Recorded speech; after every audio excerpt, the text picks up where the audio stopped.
할렐루야. 우리 성가대 감사합니다. 우리 서로 인사하겠습니다. 반갑습니다. 축복합니다. 힘내시기 바랍니다.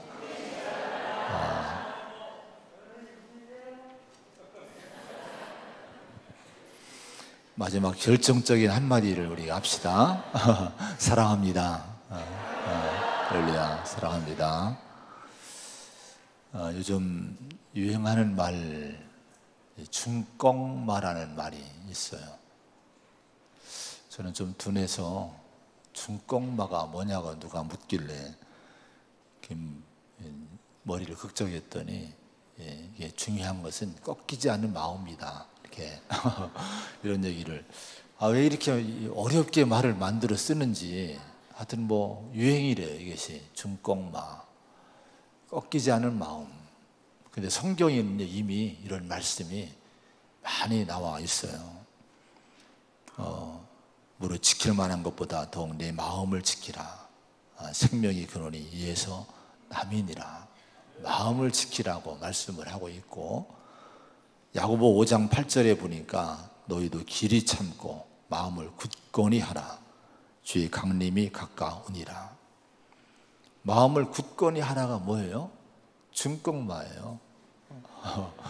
꺾이지 말라는 거. 환난이 있어도 핍박이 와도 주님 강림이 가까우니까 믿음을 지켜내고 복음을 전하라고 하는 거예요. 여러분, 마음을 굳건히 하시기 바랍니다. 마음이 꺾이지 않기를 축원을 드립니다. 오늘 흔들리지 않은 마음이란 제목인데요, 오늘 이 말씀을 통해서 우리가 힘을 얻고 우리가 하는 이 시간 되기를 축원을 드립니다. 지난주에 오병이어의 말씀을 6장의 1절로 13절까지 말씀을 통해서 살펴봤는데, 이 빈들에서 광야에서 이제 이 5천 명의 사람들이 예수님에게 몰려왔어요. 이들이 이 빈들에서 만난 예수님, 이들이 찾은 예수님을 통해서 뭘 체험을 했습니까? 이들이 경험한 예수님이 누구였어요? 이 당시는 권력자들이 또 지배층들이 부족함이 없는 삶을 살고 있었지만은 그 밑에 있는 일반 백성들은 많이 고통을 겪던 시대입니다. 나라의 주권을 잃어버렸고 로마에 의해서 이제 지배를 당하던 때이기 때문에 이중 삼중으로 어려운 때였어요. 디베랴라고 하는 곳은 이제 황제 이름을 따서 지은 새로운 신설 도시인데, 아마 여기는 로마에 관계된 사람들이나 그 당시 지배층들이 많이 거주하지 않았을까 생각이 됩니다. 자신들은 그 성에서, 그 도시에서 기름진 삶을 살고 부유한 삶을 살고 있었을 터인데, 그 한편 들판에는 굶주린 사람들이, 아무 대책이 없는 사람들이 5천 명 이상의 사람들이 모여 있었던 거예요. 근데 이들이 예수님을 찾아오게 됐는데, 이 예수님은 이들에게 어떤 일을 해줍니까? 오병이어를 통해서 그들의 굶주림을 채워줘요. 근데 오병이어를 통해서 봐야 되는 것은 그저 굶주림을 한 끼를 채워줬다, 이 정도가 아니라 우리 주님이 보신 것처럼 목자 없는 양같이 방황하는 불쌍한 사람들을 주님은 보지 않았습니까? 누구도 그들을 돌보지 않을 때, 나라가 대책이 없고 로마도 대책이 없고 이럴 때에 우리 주님은 이들을 맞이해 준 거예요. 그들을 받아준 거예요. 그리고 여러분, 이 오병이어 속에는 뭐가 있습니까? 위로가 있고 격려가 있고 사랑이 있는 거예요. 자, 이런 사랑과 격려와 위로 가운데 이들을 맞아주고 했는데요, 자, 이랬을 때에 이런 예수님을 체험하고 예수를 만난 사람들의 생각이 어떠했는가? 이것이 오늘 성경에 나옵니다. 14절의 말씀 한번 같이 봉독을 하겠습니다. 14절입니다. 시작.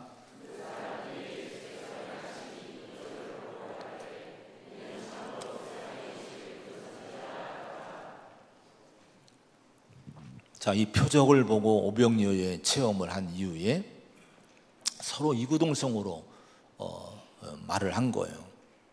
이는 참으로 세상에 오실 누구라?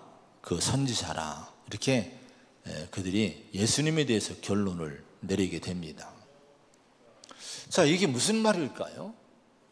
이는 참으로 세상에 오실 그 선지자라고 하는 이 말이 어떻게 이런 말이 나왔을까요? 신명기 18장 15절에 보면은 내 하나님 여호와께서 너희 가운데 내 형제 중에서 너를 위하여 나와 같은 선지자 하나를 일으키시리니 너희는 그의 말을 들을지니라. 이런 말씀이 나옵니다. 또 18절에도 너와 같은 선지자 하나를 그들을 위해 일으키고 이렇게 말씀을 해요. 자, 하나님이 모세를 통해서 모세 당시에 이미 너와 같은 선지자를 하나를 세우겠다고 예언을 하셨어요. 약속을 하셨습니다. 자, 여러분, 이건 해석을 뭘로 해석하는 거 아니? 메시아 예언이라고 해석을 합니다.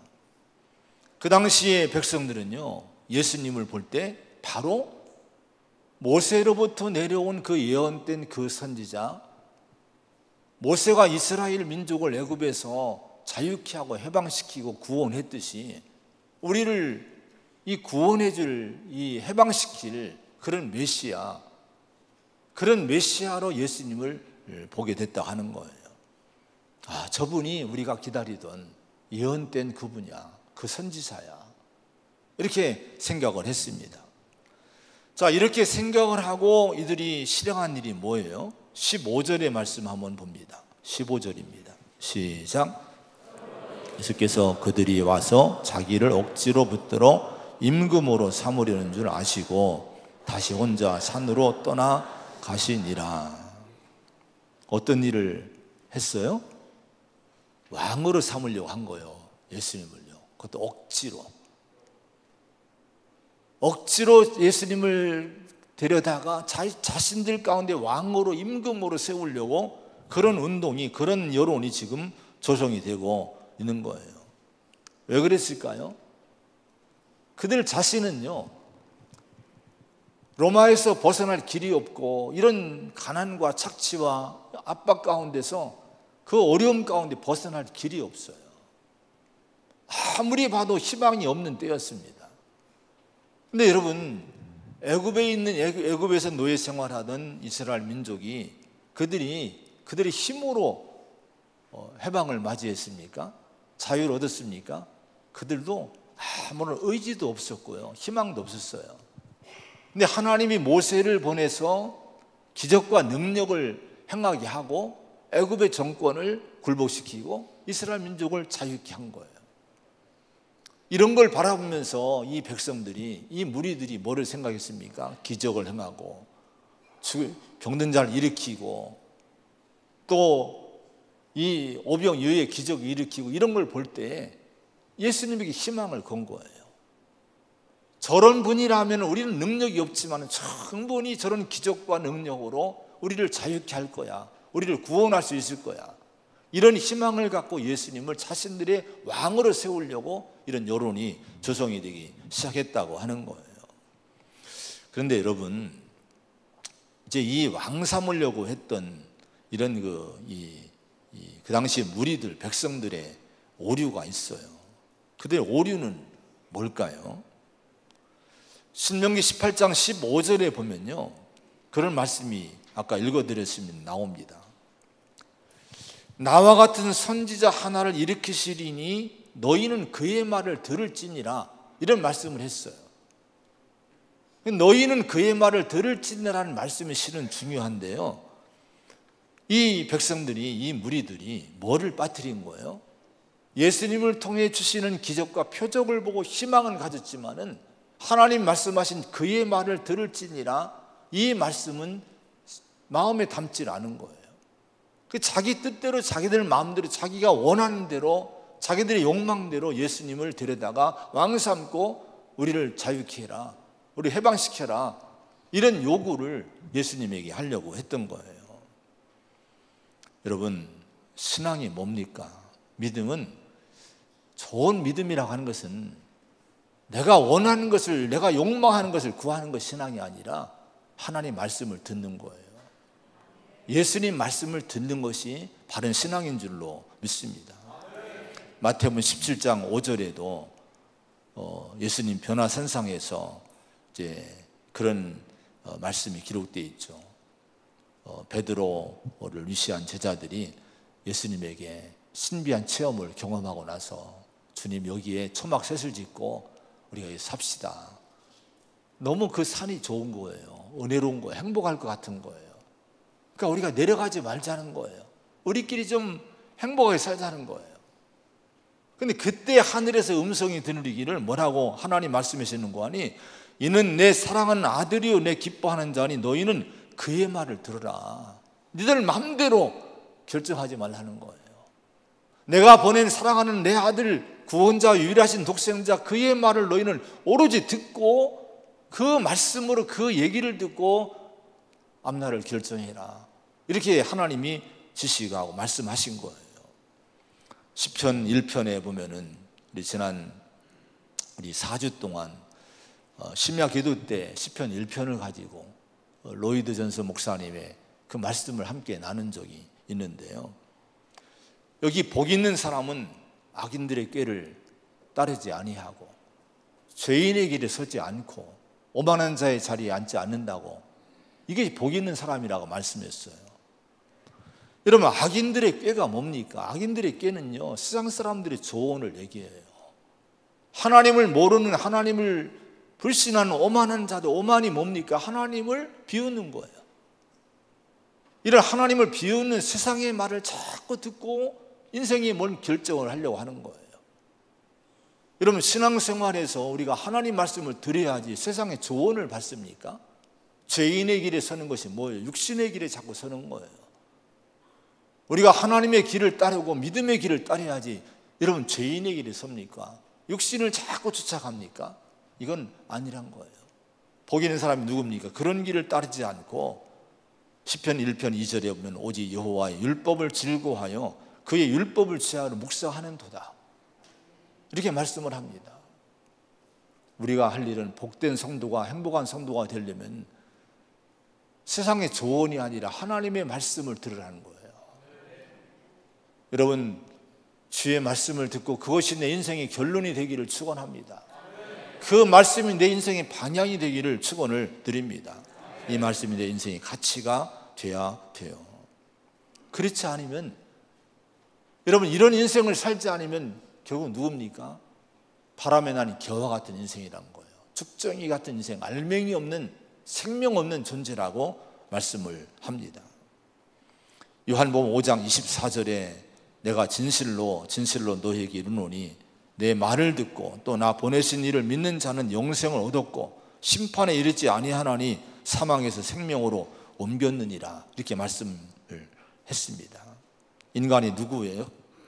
죄와 사망에 묶여있는, 죄와 사망 안에 매여있는 존재가 우리 인간입니다. 누구도 여기에서 여러분 벗어날 존재가 없고 제외된 인간이 없어요. 다 심판 아래 여러분 결국 이르게 되고요, 결국 사망에 여러분 이르게 됩니다. 근데 여기서 벗어날 길은 여러분 뭡니까? 주님이 말씀해서 내 말을 들으라는 거예요. 유일하신 독생자 예수 그리스도의 말씀을 들으라는 거예요. 그리고 예수님 보내신 하나님을 믿으라는 거예요. 하나님의 계획을 믿으라고 하는 거예요. 그럴 때 여러분 심판에 이르지 아니하고 사망에서 생명으로 옮겨지고 영생을 누리는 축복을 우리가 누릴 수 있다고 말씀을 합니다. 인류의 문제가 뭐예요? 여러분, 인간의 문제는 이런 말씀을 안 듣는 거예요. 다 자기가 결정하고 자기의 가치를 정하고 자기가 인생의 모든 걸 만들려고 하지 창조주 하나님의 말씀을 안 듣는 거예요. 여러분, 하나님 말씀을 듣지 않으면요, 어느 누구도 죄와 사망이라는 이 비참한 현실에서 벗어날 길이 없어요. 벗어날 존재가 없는 거예요. 주의 말씀을 들으시기 바랍니다. 하나님 말씀을 듣는 성도가 되시기를 축원을 드립니다. 할렐루야. 이 주님의 말씀을 안 듣고 억지로 예수님을 자기의 뜻대로 정치적인 메시아, 정치적인 해방자로 삼으려고 하니까 주님이 그들을 떠나가시게 된 거예요. 자, 그러면 여러분, 이 백성들이, 무리들이 예수님을 왕으로 삼고자 했을 때에 그때 예수님의 그 반응은 뭐였습니까? 예수님의 모습은 어떤 모습이었습니까? 15절의 말씀 한번 같이 보겠습니다. 15절 다시 한번 시작. 그러므로 예수께서 그들이 와서 자기를 억지로 붙들어 임금으로 삼으려는 줄 아시고 다시 혼자 산으로 떠나가시니라. 왕을 삼으려고 하는데 당신 왕 되시오, 임금 자리 드리겠습니다 하는데 어떻게 했어요? 덥석 그 자리를 오르신 것이 아니에요. 산으로 혼자 떠나가셨다, 이렇게 말씀을 합니다. 자, 생각해 보세요. 요즘 같다면 어떻게 했을까요? 요즘 세상이라면 지금 여론이 다 예수님에게 지금 모아지고 있어요. 저분이 왕이 돼야 된다고, 저분이 이 나라의, 이 민족의 유일한 지도자라고 다 지금 전 분위기가 되고 있어요. 윤석열 대통령이 검찰총장을 할 때 어느 분이 인기가 높아지니까, 지명도가 높아질 때에 이런 유명한 일을 했어요. 이제 그는 별의 순간을 잡았다, 유명한 얘기죠. 그래서 지금 윤 대통령은 별의 순간을 잡은 거예요. 그리고 검찰총장에서 대통령이 된 거예요. 자, 지금 오늘 상황이 그런 거, 예수님에게 있어서 인생의 별의 순간을 잡으셨다고 할 수가 있어요. 왕대라고 하니까, 임금 삼는다고 하니까요. 우리 주님이, 예수님이 오케이만 하면요, 이제는 조직이 이루어지고요, 모든 여러분 이제 왕으로 세우는 그런 일들이 이제 실행이 되게 될 겁니다. 그런데 예수님은요, 어떻게 했어요? 그 길을 가지 않으셨다고 말씀합니다. 다시 혼자 산으로 떠나가시니라, 이렇게 말씀을 합니다. 자, 그럼 예수님이 왜 왕 삼고자 하는 그런 그 분위기, 그런 여론이 지금 조성이 되고 있음에도 불구하고 예수님은 이런 자리를 피해서 혼자 산으로 떠나셨을까? 기도의 자리를 떠나셨을까? 그 이유는요, 자신의 사명을 알았던 거예요. 왜 예수님께서 이 성육신 하셨는지, 독생자 예수님이 왜 이 땅에 보내심을 받았는지, 주님이 왜 하늘 보좌 영광의 그 자리를 버려두고 이 땅에 왜 내려오시게 됐는지 자신의 사명을 조금도 잊지 않으신 거예요. 예수님의 사명이 뭐였습니까? 왜 오셨습니까? 요한복음 1장 29절에 세례 요한이 예수님을 소개를 했죠. 보라, 세상죄를 지고 가는 하나님의 어린 양이로다, 이렇게 말씀했어요.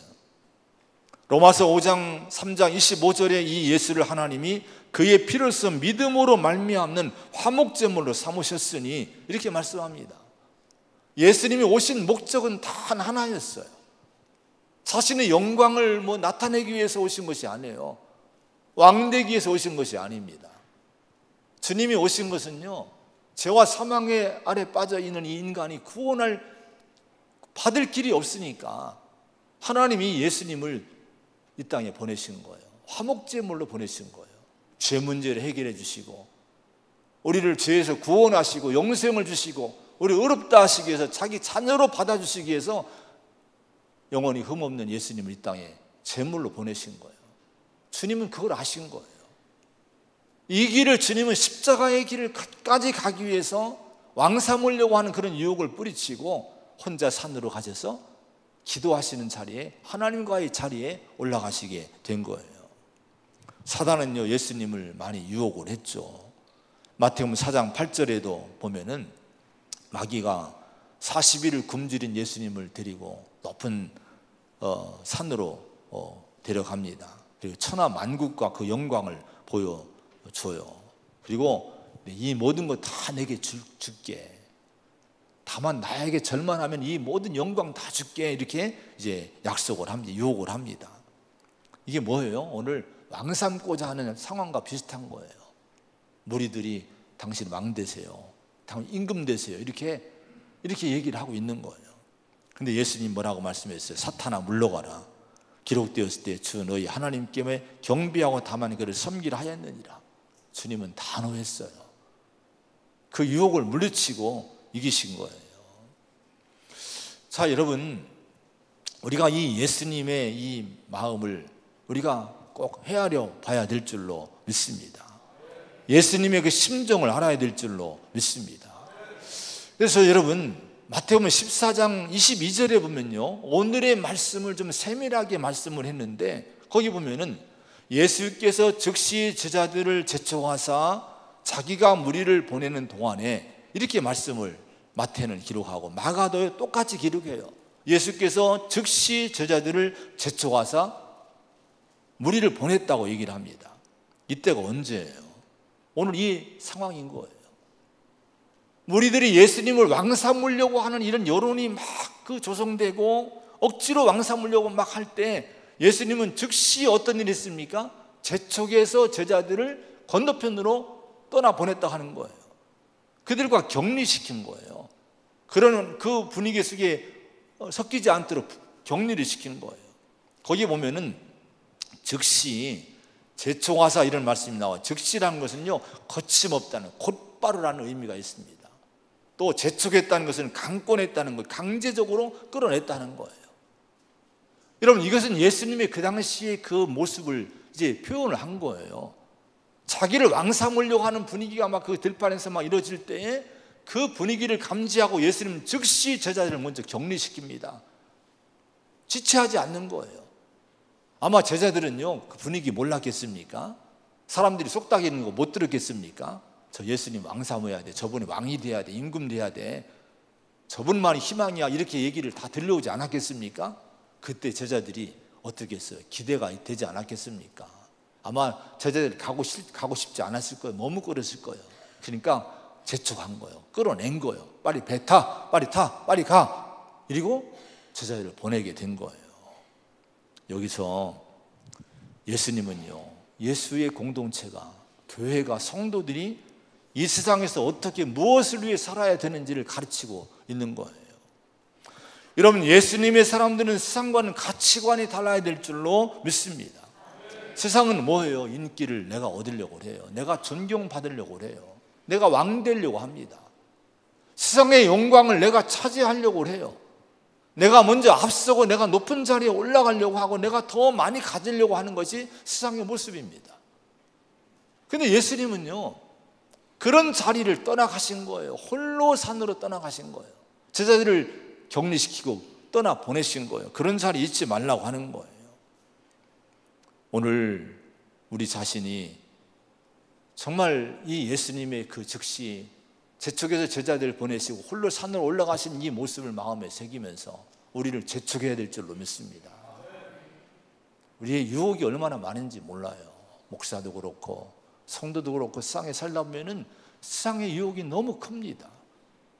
이때 주님이 기도하신 것처럼 기도하면서 제자들을 즉시 재촉해서 보내신 것처럼 나 자신을 자꾸 격리시킬 줄 알아야 돼요. 나 자신을 사명의 자리에 세우고 믿음의 자리에 세우고 내가 정말 인생의 그 하나님의 소명의 자리에 세우고 주님의 하나님의 부르심의 그 부르심을 향해서 그 자리를 향해 달려갈 수 있는 결단이 우리 가운데 있어야 돼요. 그래야 내 영혼이 지켜집니다.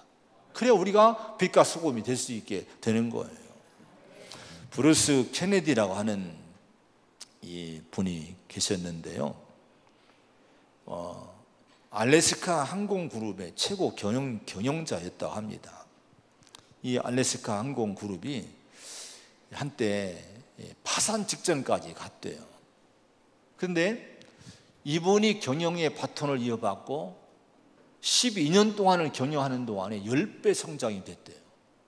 밑바닥을 치던 정말 이 파산 직전에 있던 이 회사가 아주 이 세계에서 유명한 그런 아주 이름이 있는 그런 그 회사로, 잘 나간 회사로 변화가 된 거예요.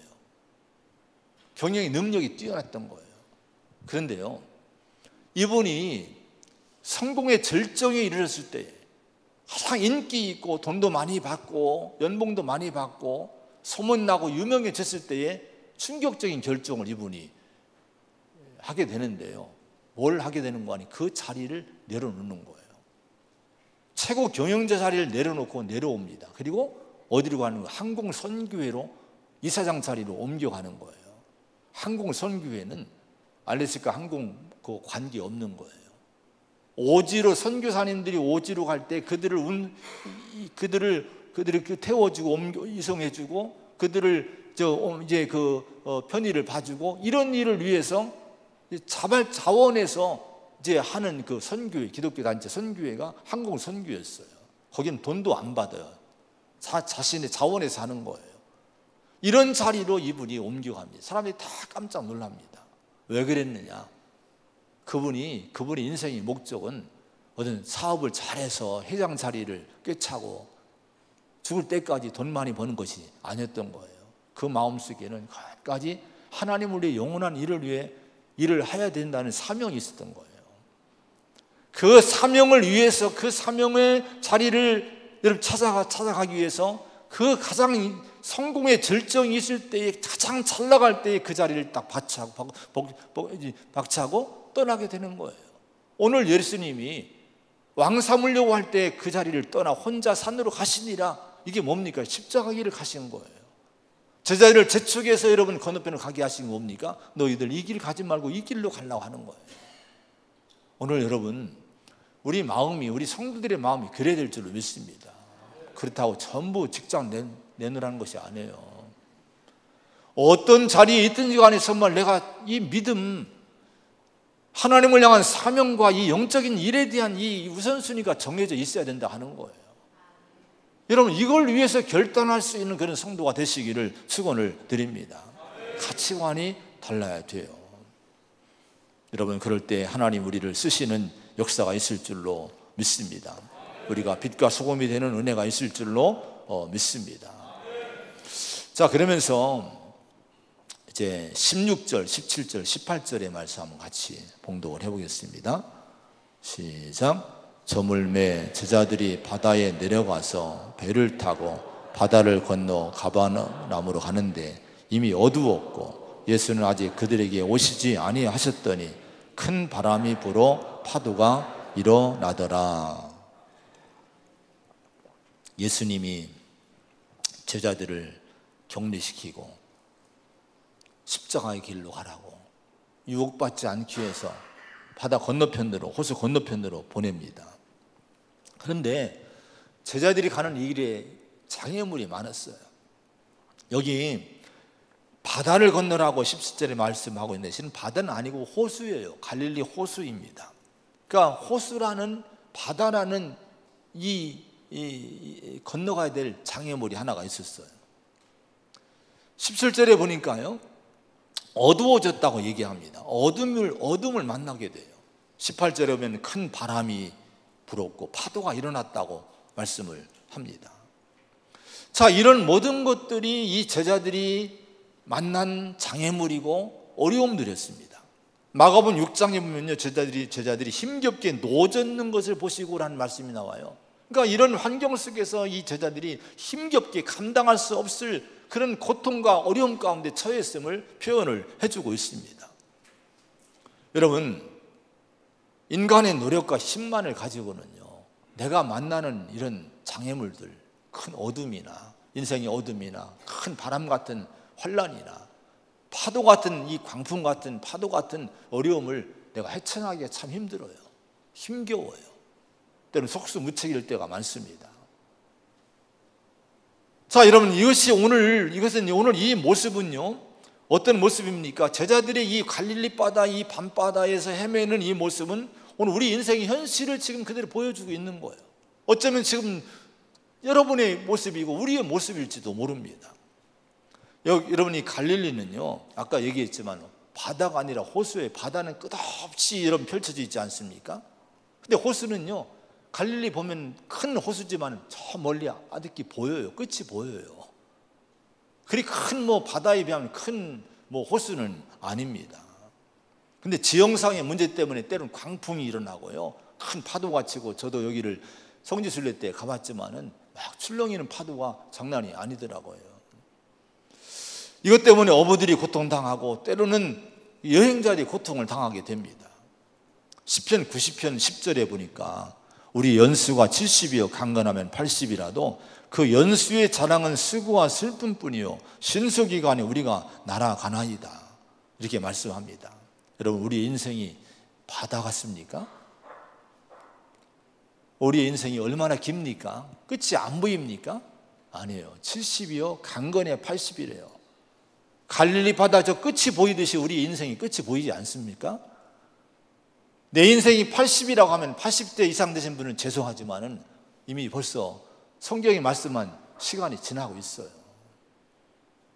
아무리 젊어도 여러분 70, 80의 인생은 저멀지 여러분 끝에 보이지 않습니까? 인생은 짧은 거예요. 좁은 거예요. 한없이 여러분 큰 것이 아니에요. 한계가 있는 거예요. 근데 그 연수의 그나마도 그 연수의 자랑은 수고와 슬픔뿐이요 뭐 자랑할 것이 없다는 거예요. 여러분 인생을 돌아보세요. 우리 인생을 한번 돌아보세요. 평탄했습니까? 늘 여러분 행복만 했습니까? 어둠도 만났을 것이고 큰 바람도 만났을 거고 큰 생각지 않은 파도를 만나서 내가 감당할 수 없을 고통과 어려움에 처했던 적도 많을 거예요. 이것이 우리의 인생의 모습입니다. 자, 여러분, 그런데 이런 걸 통해서 우리에게 주신 교훈이 뭐예요? 환상을 깨라는 거예요. 우리 인간은 여러분 그런 존재라고 하는 거예요. 내 힘으로 감당할 수 없는 것이 여러분 우리 인생의 현실이라고 하는 거예요. 겸손하시기를 바랍니다. 우리의 힘으로는 건너갈 수 없어요. 이 작은 바다지만, 작은 인생이지만은 그나마 이것도 내가 감당하기 어려운 것이 우리 인생의 모습입니다. 그런데 여러분 힘을 내시기 바랍니다. 그래서 인사하면 힘을 냅시다. 왜 힘을 내야 됩니까? 마가복음 6장에 보니까 주님이 보셨다는 거, 놓아졌는 것을 보시고 이렇게 얘기합니다. 우리가 고난당하고 힘들고 어려워할 때 주님이 나 몰라라 저 멀리 여러분 등짐지고 뒤돌아 서 계신 것이 아니라 우리를 지금 보고 계신다고 하는 거예요. 주님이 나를 보시고 있는데, 나를 구원하신 그분이 나를 보시고 계신데, 나를 사랑하신 그분이 나를 지금 바라보고 계신데, 여러분 이 주님의 나를 바라보신 그윽한 눈길을 생각할 때 위로가 되지 않습니까? 여러분 이 마음, 이 믿음을 갖기를 축원합니다. 그러면서 오늘 19절에 같이 보겠습니다. 19절입니다. 시작. 제자들이 노를 저어 12월쯤 가다가 예수께서 바다 위로 걸어 배에 가까이 오심을 보고 두려워하거늘, 예수님이 어떻게 했어요? 보시고만 구경만 하고 있는 것이 아니라 찾아오신 거예요.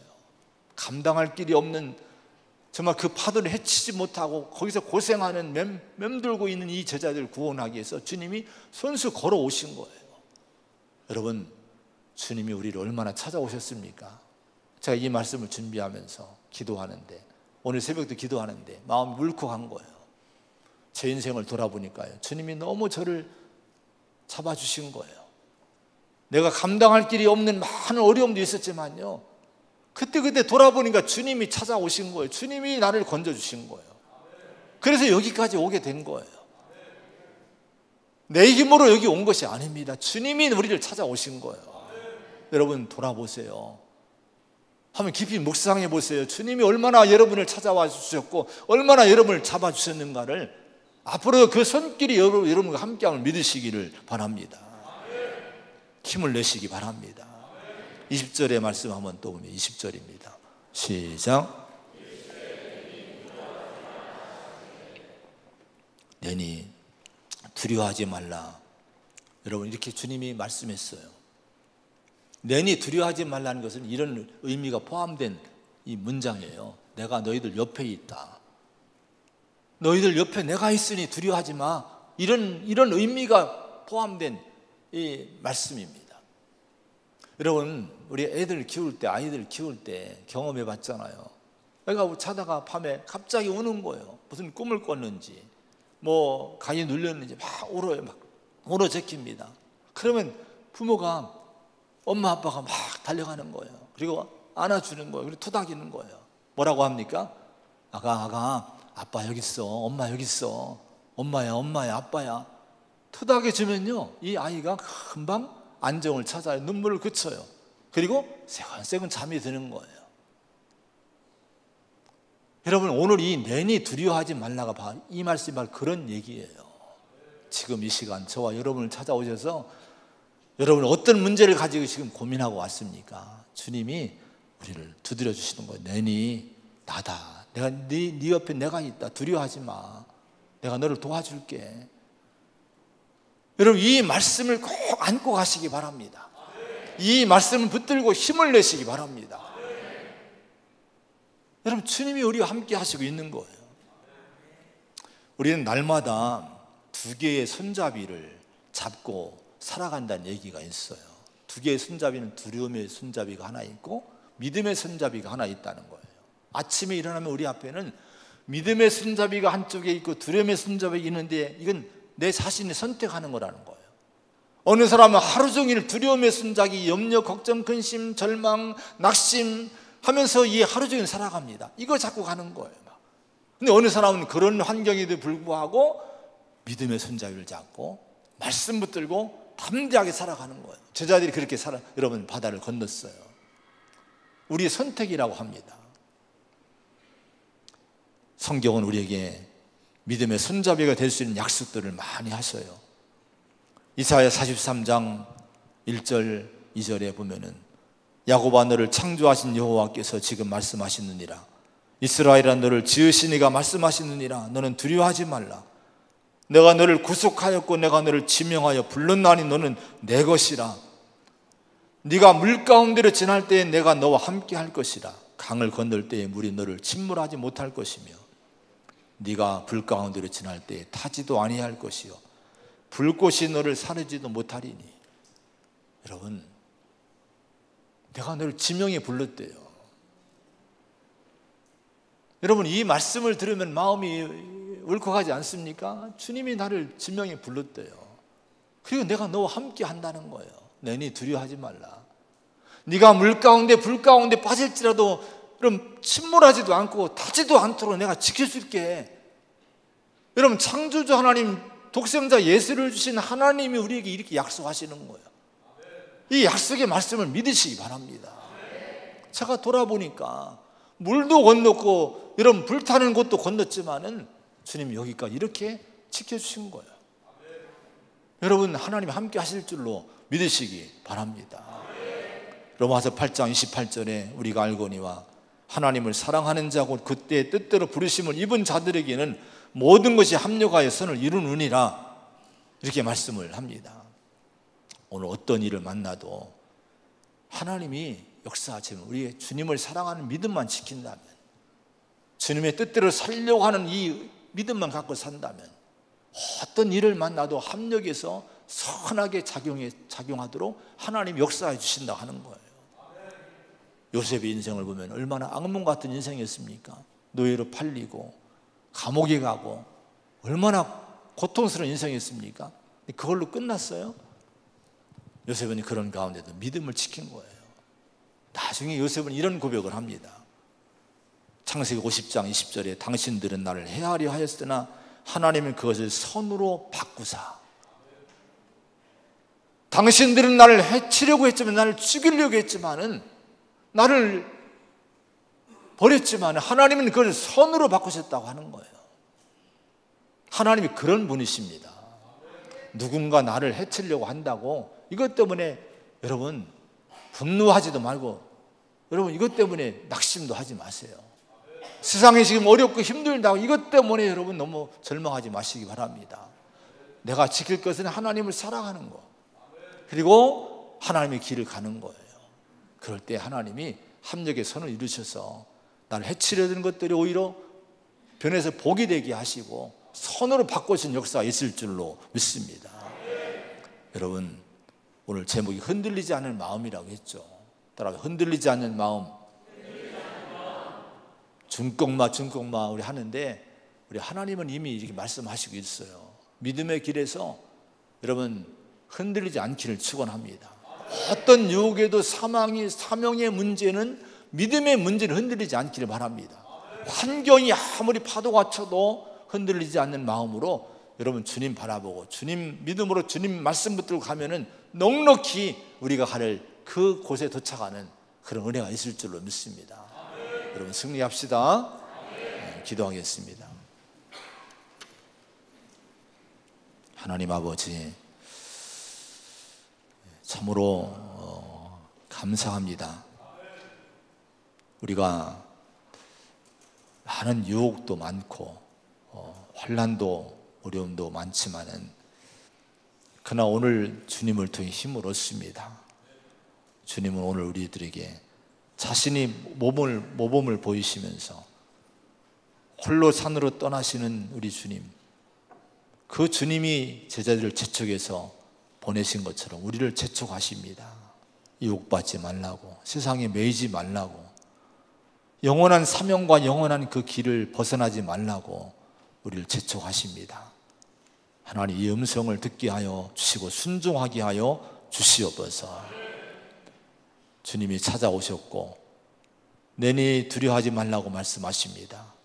오늘 우리 곁에 주님 계시니, 나를 찾아오셨으니, 주님이 나와 함께 하신다고 두려워하지 말라고 말씀하시니, 이 말씀을 붙들고 이 말씀 안고 믿음의 손잡이를 잡고 이 땅을 살아가게 하여 주시옵소서. 넉넉히 승리할 줄로 믿습니다. 용기를 주시옵소서. 힘을 주시옵소서. 마음이 꺾이지 않게 하여 주시옵소서. 예수님의 이름으로 간절히 기도하옵나이다.